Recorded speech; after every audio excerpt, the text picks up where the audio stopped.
एक बूढ़ा आदमी झील के पास गया रोटी लेकर खाने के लिए।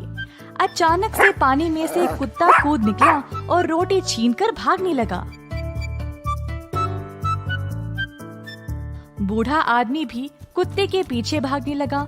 कुत्ता एक द्वार के अंदर घुस गया और बूढ़ा आदमी भी उसके पीछे पीछे। उसने अपने आप को कुछ सीढ़ियों के पास पाया और नीचे उतरने लगा। अचानक से वह एक शानदार महल के अंदर पहुंच गया। अंदर था एक बड़ा सा मेज जो 12 लोगों के लिए तैयार किया गया था। आदमी एक बड़े से चित्र के पीछे छिप गया, ये देखने के लिए कि वहाँ क्या होने वाला था। कुछ देर बाद आदमी ने देखा कि वहाँ पर आए 12 चील। ये देखकर वह डर गया। सारे चील उड़कर फव्वारे में भीग गए और अचानक से सब 12 सुंदर आदमियों में बदल गए। सब लोग मेज पर आकर बैठ गए और हर एक ने मदिरा का प्याला लिया और कहा, मेरे पिता जिए हजारों साल, मेरी माँ जिए हजारों साल। इसी तरह हर एक ने किसी का नाम लिया। अंत में एक जवान आदमी ने कहा, मेरी प्यारी पत्नी जिए हजारों साल, पर क्रूर माँ पर एक अभिशाप जिसने किया मेरे सुनहरे खोल का नाश। ऐसा कहकर वह रोने लगा। थोड़ी देर बाद सब आदमी उठे और वापस फव्वारे के पास गए। फिर से चील के रूप में बदलकर वहां से उड़ चले।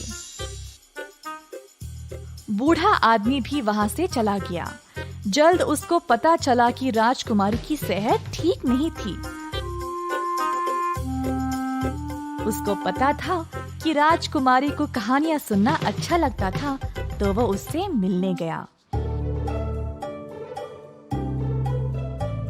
बूढ़ा आदमी राजकुमारी को उन 12 चील की कहानी सुनाने लगा।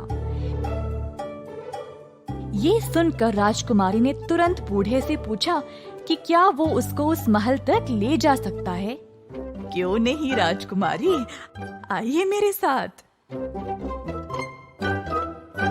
महल पहुंचकर दोनों राजकुमारी और बूढ़ा चित्र के पीछे छुप गए। फिर से आए 12 चील और आदमियों के रूप में बदल गए। उसी समय राजकुमारी ने उन आदमियों में से अपने पति को पहचान लिया।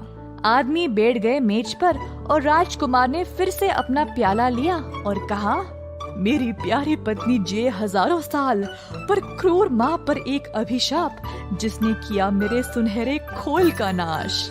राजकुमारी को अब रहा नहीं किया और चित्र के पीछे से निकलकर अपने पति के पास दौड़ते गई और उसको गले से लगा लिया।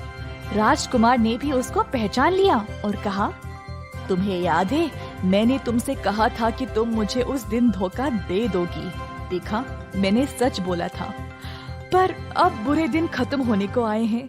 सुनो मेरी बात, मुझ पे जो जादू हुआ है उसका असर और 3 महीनों तक रहेगा। क्या तुम तब तक मेरे साथ यहीं पे रहोगी? राजकुमारी ने मान लिया और उसने बूढ़े आदमी को ये आदेश दिया, मेरे महल पर वापस जाओ और मेरे माता पिता को बोलना कि मैं अब यहीं पर रहूंगी।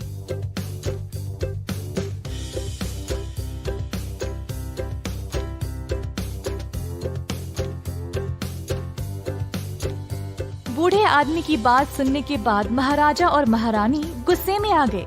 पर 3 महीने समाप्त होने के बाद राजकुमार अब चील नहीं रहा और वापस पूर्ण रूप से मनुष्य बन गया। दोनों घर वापस लौट गए और एक दूसरे के साथ बिना कोई परेशानी के खुशी से रहने लगे।